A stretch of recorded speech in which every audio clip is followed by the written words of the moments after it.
하나님의 말씀 열왕기상 9장 말씀입니다. 솔로몬이 여호와의 전과 왕궁 건축하기를 마치며 자기의 무릇 이루기를 원하던 일이 마친 때에 무릇 이루기를 원하던 일, 이것은 구체적으로 여호와의 전 왕궁 건축, 이것을 말씀하고 있는 것이고요. 여호와께서 전에 기브온에서 나타나신 같이 다시 솔로몬에게 나타나사 1000번째 이후에 여호와께서 기브온 산당에서 솔로몬에게 나타나신 것인데, 이제 두 번째로 솔로몬에게 또 나타나시는데 하나님의 계시가 주어지는 것입니다. 이번에도 꿈을 통해서 나타나십니다. 첫 번째도 그랬고요. 그래서 이제 두 번째 계시가 주어진 시점은 성전 궁전까지도 완공된 후였습니다.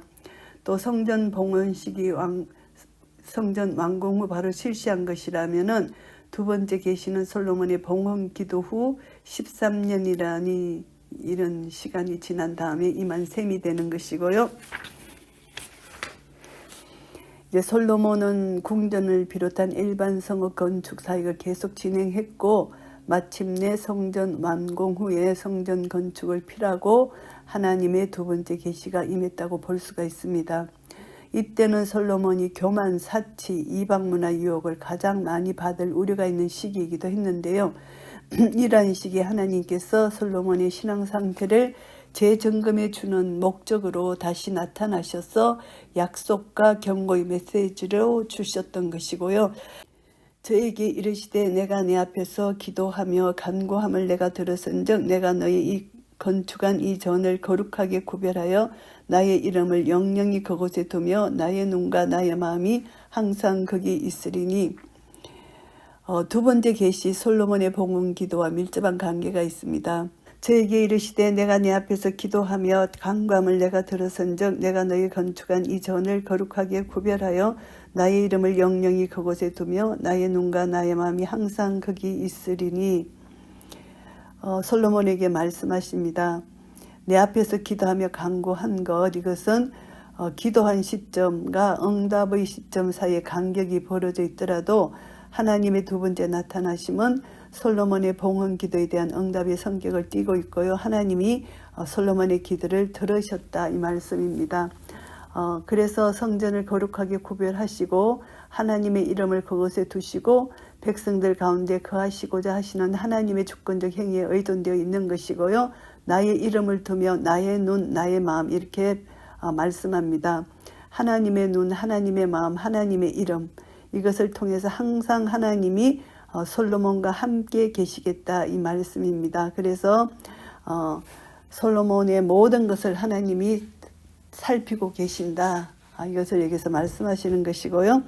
내가 만일 내 아비 다윗의 행함같이 마음을 온전히 하고 바르게 하여 내 앞에서 행하며 내가 내게 명한 대로 온갖 것을 순종하여 나의 법도와 율례를 지키면, 다윗은 하나님 앞에서의 온전한 행함과 변치 않는 마음가짐으로 인해서 신정국가 이스라엘의 왕으로서 따라야 할 삶의 척도, 표본으로 제시되고 있는데요.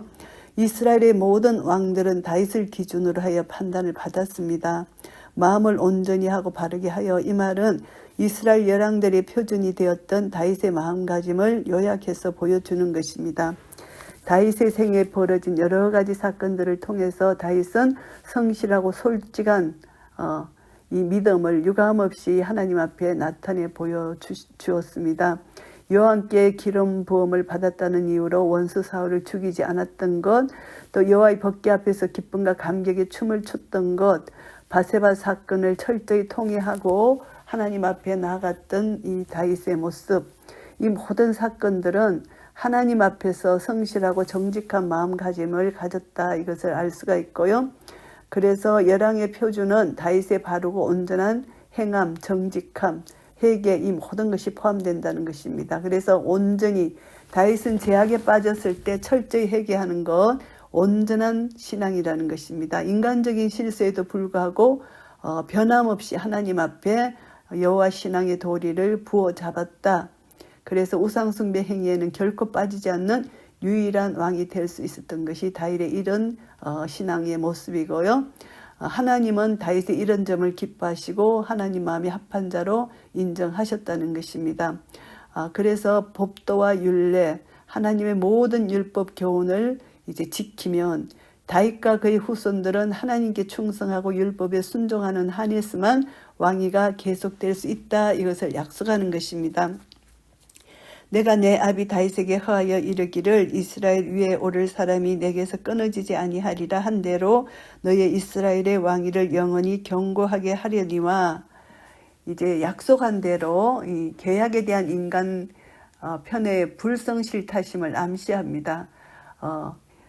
왕위를 영원히 견고히 하려면 어떻게 하느냐 이렇게 말씀합니다. 만일 너희나 너희 자손이 아주 돌이켜 나를 쫓지 아니하면 내가 너희 앞에서 둔 나의 계명과 법도를 지키지 아니하고 가서 다른 신을 섬겨 그것을 숭배하면, 이제 너희들이 어떻게 하느냐 이것입니다. 왕위를 영원히 견고히 하려는데 만일 너희가 하나님 말씀에 불순종하면은 내가 이스라엘을 나의 준 땅에서 끊어버릴 것이요 내 이름을 위하여 내가 거룩하게 구별한 이 전이라도 내 앞에서 던져버리리니 이스라엘은 모든 민족 가운데 속담거리와 이야기거리가 될 것이며, 이제 하나님께서 하나님의 율법을 지키면 하나님께서 다윗과 약속한 것을 그대로 지키시겠지만 너희들이 우상을 섬기면은 하나님께서 돌이켜서 이스라엘을 택한 하나님 특별한 약속, 이것을 하나님께서 영적 간음으로 간주해서 그것을 이제 하나님께서 깨뜨리겠다, 이것을 말씀합니다. 그래서 모든 민족 가운데 속담거리와 이야기거리가 되겠다. 포로로 잡혀가서 이들이 수치를 당한다는 이런 것입니다. 민족이 조롱거리가 된다. 이 민족이 참 처참한 처지가 된다. 비참한 처지가 된다. 이것을 알게 되고요. 이 전이 높을지라도 무릎 그리로 지나가는 자가 놀라며 비웃어 가로되 여호와께서 무슨 까닭으로 이 땅과 이 전에 이같이 행하셨는고 하면, 이 전이 높을지라도 이 성전의 명성이 지금은 이렇게 더 높지만 결국에는 하나님의 뜻대로 성전이 이 전이 무너지면은 많은 사람들이 놀랄 것이고 비웃을 것이라는 것입니다. 그래서 이전에 이같이 행하셨는고 이렇게 물으면 대답하기를 저희가 자기 열조를 애굽 땅에서 인도하여 내신 자기 하나님 여호와를 버리고 다른 신에게 부종하여 그를 숭배하여 섬김으로 여호와께서 이 모든 재앙을 저희에게 내리심이라 하리라 하셨더라. 열조를 애굽 땅에서 인도해 내신 자기 하나님 여호와를 버리고 이들이 다른 신을 섬김으로 인하여 하나님 앞에 재앙을 받는다는 것입니다. 우상 숭배는 하나님의 은총을 업신여기는 것입니다. 가장 크고 가정스러운 죄악이라고 볼 수가 있습니다. 하나님께서는 우상 숭배를 거듭 경계하셨고요. 이스라엘의 전 역사를 통해서 우상 숭배 하나님이 제일 싫어하시는 것이죠. 그래서 결국은 우상 숭배로 인해서 남북 왕국의 멸망에 직접적인 원인이 되었다는 것을 우리가 알 수가 있습니다. 솔로몬이 두 집 곧 여호와의 전과 왕궁을 20년 만에 건축하기를 마치고 갈릴리 땅의 성읍 20을 히람에게 주었으니 이는 두로왕 히람이 솔로몬에게 그 온갖 쏜대로 백향목과 잣나무와 금을 지공하였음이라. 이제 20년 만에 전 건축을 마치고 갈릴리 땅의 성읍 20을 히람에게 주었습니다. 이것은 성읍을 양도하는 것은 단순히 히람의 오해에 답례하는 예물 같은 성격이 아닐 것입니다. 그래서 이제 두로왕 히람이 공급한 건축 자재의 물량이 엄청났기 때문에 그것에 대한 보상으로서 영토 일부를 양도해야 했다고 우리가 볼 수가 있고요. 그런데 두로왕 히람이 솔로몬으로부터 받은 성읍들이 자신이 제공한 온갖 류의 풍부한 건축 자재의 대가로서 충분치 못하다고 생각했기 때문에 눈에 들지 아니하였다. 이제 12절에 나오는데요. 히람이 두로에 와서 솔로몬이 자기에게 준 성읍들을 보고 눈에 들지 아니했다는 것입니다. 불만을 가졌다는 것입니다. 공정 거래가 일어나지 않았다는 것이죠. 이러기를 나의 형이여 내게 준 이 성읍들이 이러하뇨 하고 이름하여 갑을 땅이라 하였더니 그 이름이 오늘까지 있으니라. 보통 이들이 대화할 때 왕들끼리 대화할 때 형이라고 이렇게 부르는 것입니다. 내가 내게 준 이 성읍들이 이러하뇨 불평과 경멸을 표시하는 말입니다. 가불이라는 것은 별로 좋은 점이 없고 무가치하다. 그래서 솔로몬이 히람에게 준 땅이 너무나 가치 없고 무가치하다 이렇게 생각하고 불평을 한 것이죠. 히람이 금 20달란트를 왕에게 보내었더라. 금 120달란트를 왜 보냈는지는 모르지만 히람이 솔로몬에게 보냈고요. 솔로몬 왕이 역군을 일으킨 까닭은 여호와의 전과 자기 궁과 밀로와 예루살렘 성과 핫솔과 머깃도와 겟셀을 건축하려 하였음이라. 역군을 일으켜서 이제 예루살렘 성읍에서 가장 취약한 부분인 북방의 방어를 위해서 북동쪽, 북서쪽 지역에 흙과 돌을 채워서 이제 성체를 쌓는 것입니다. 성벽을 건축하는 것이죠. 그래서 다윗은 여부서 족속으로부터 예루살렘 성을 빼앗아 밀로와 예루살렘 성을 건축한 바가 있습니다. 그래서 이것을 이제 성벽을 짓는 것이고요. 전에 애굽 왕 바로가 올라와서 게셀을 탈취하여 불사르고 그 성에 사는 사람을 가난한 사람을 죽이고 그 성읍을 자기 딸 솔로몬의 아내에게 예물로 주었으니 언제 무슨 이유로 어떻게 바로가 게셀을 공격했는지는 알려지지 않지만 이 일이 솔로몬과 바로의 딸이 결혼하기 전후에 이루어졌다는 사실입니다. 그래서 이제 불사르고 죽이고 이것은 게셀은 가나안 정복 후에 에브라임 지파에게 분배되었던 성읍이었는데 그곳에 거주하던 가나안 족속의 강력한 저항으로 인해서 솔로몬 때까지 정복되지 못한 상태였습니다. 그래서 바로가 이 성읍을 정복하여 자기 딸의 결혼 예물로 솔로몬 왕에게 주었다고 볼 수가 있고요. 솔로몬이 게셀과 아래 베드론을 건축하고 외곽지대 성읍을 건축했다는 것이고요. 또 바알락과 그 땅의 덜에 있는 다드몰과 자기에게 있는 모든 국고성과 병거성들과 마병의 성들을 건축하고 솔로몬이 또 예루살렘과 레바논과 그 다스리는 온 땅에 건축하고자 하던 것을 다 건축하였다. 국고성, 병거성, 마병의 성들을 건축했다는 것이고 자기가 건축하고자 하던 것 다 건축했다는 것입니다. 무릇 이스라엘 자손이 아닌 아모니 사람과 헷 사람과 브리스 사람과 히 사람과 여부서 사람이 남아있는 자. 이스라엘이 가나안을 정복할 때 다 쫓아내지 못했던 가나안 토착민들입니다. 가나안 정복 전쟁 이후에 이들은 이스라엘 백성과 함께 거주해서 살면서 여러 가지 사역에 종사했고요. 노예 신분으로서 이스라엘 중에 함께 지내게 된 것이고요.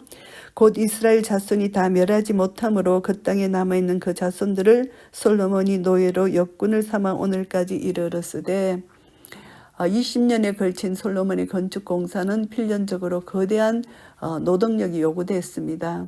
그래서 그 노동력을 동원할 수 있는 것은 바로요 가나안 옛 가나안 토착민의 자손들을 동원해서 강제 노역을 시켰던 것이고요. 이렇게 동원된 가나안인 역군들의 수는 15만 명 이상이었다고 합니다. 오직 이스라엘 자손은 솔로몬이 노예를 삼지 아니하였으니 저희는 군사와 그 신복과 방백과 대장이며 병거와 마병의 장관이 됨이었더라.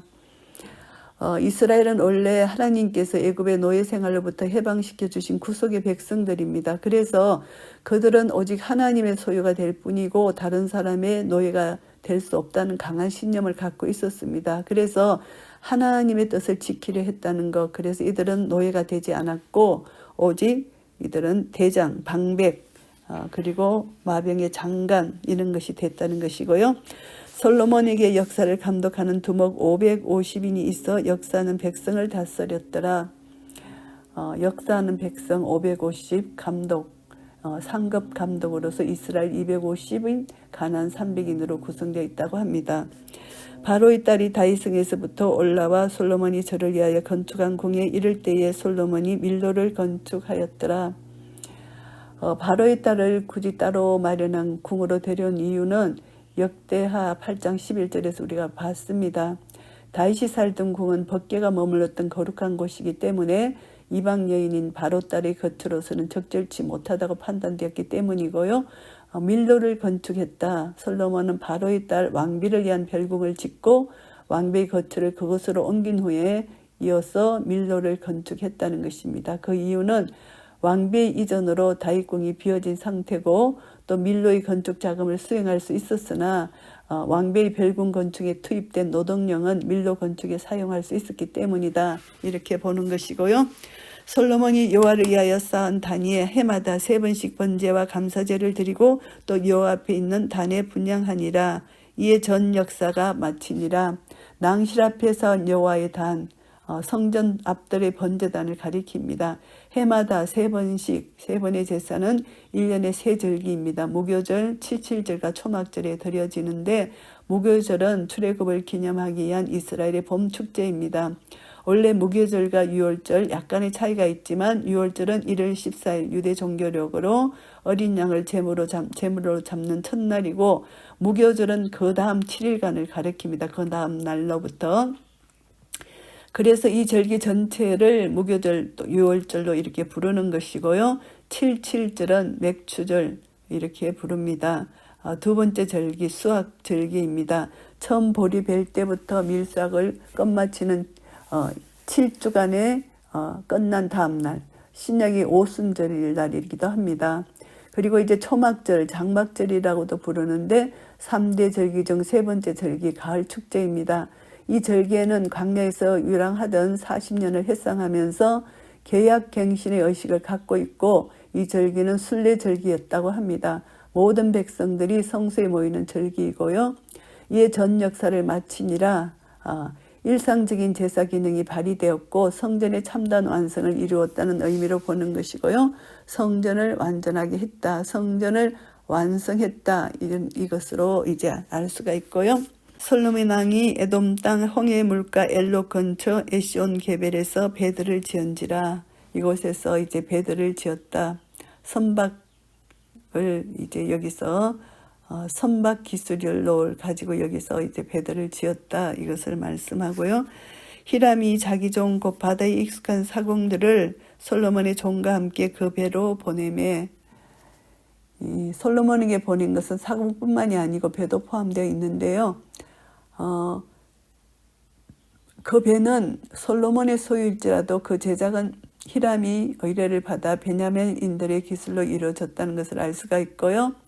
바다에 익숙한 사공, 솔로몬의 무역 선단은 일찍부터 해상무역에 익숙한 베니게인들의 절대적 도움을 입었다, 이렇게 알 수가 있고요. 저가 오빌에 이르러 거기서 금 420달란트를 얻고 솔로몬 왕에게로 가져왔더라.